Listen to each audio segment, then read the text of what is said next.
Let's head back to the voicemail of Truth and Reason.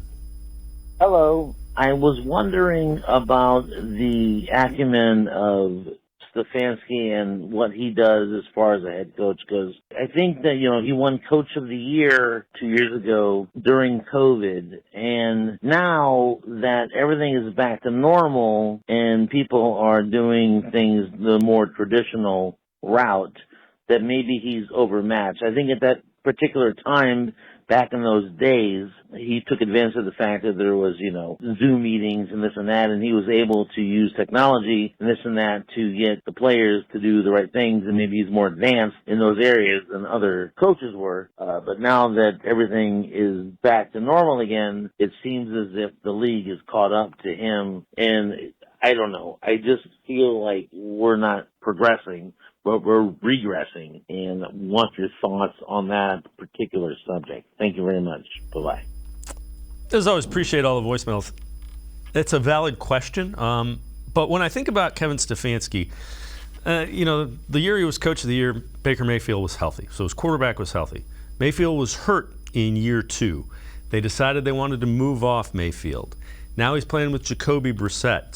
So Kevin Stefanski hasn't had a chance to have his quarterback running his offense yet with the Browns, and still he's 2 games over 500 in his 3 years. So I get the thought, but again, he hasn't had a normal offseason. Now, granted, the Deshaun Watson thing in this offseason was his and the organization's doing, but it was still a circus in the offseason, so he hasn't had a full offseason to prepare either. Let's welcome in Jackson McCurry, co-host of the Dogland and Top Dogs podcast.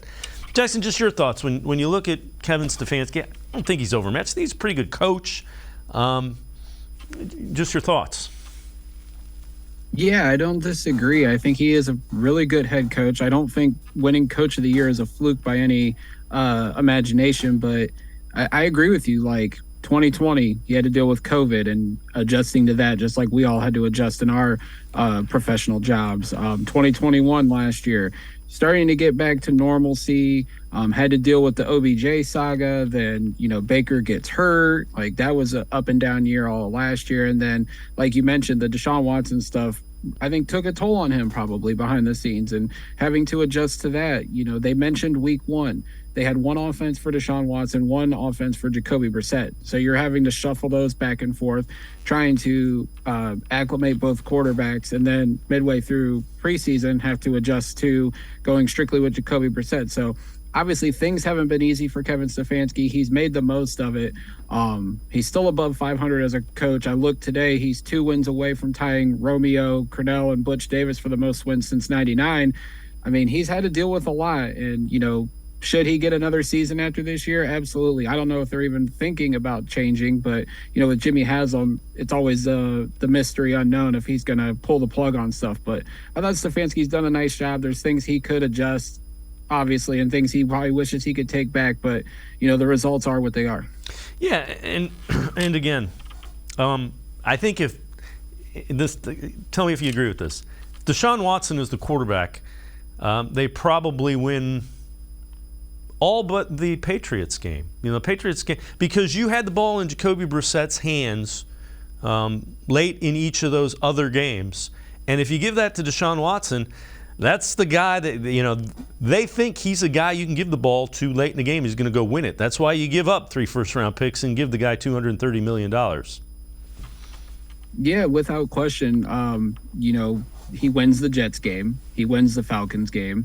And he most likely wins the Chargers game. I mean, the Chargers defense had its moments in that game. But, yeah, I mean, if Deshaun Watson is as good as advertised and he's still a top 10, top 15 quarterback in this league, there's no doubt he wins the games that Jacoby Brissett unfortunately lost. So, I think, the criticism for Stefanski in certain aspects is warranted, but I still think he's one of the best offensive coordinators in the game. He's one of the best young head coaches. Like, you get him an actual quarterback and see what he can do, and then I think only then you can start making fair criticisms of his flaws in his coaching style. Well, the flip side of it is give him a couple of normal off seasons so we can see it as well. Everybody's in a hurry, and I mentioned something Friday. Bill Belichick was 13 games under 500 when he was coaching here with the Browns. So let him figure it out. Let him figure it out.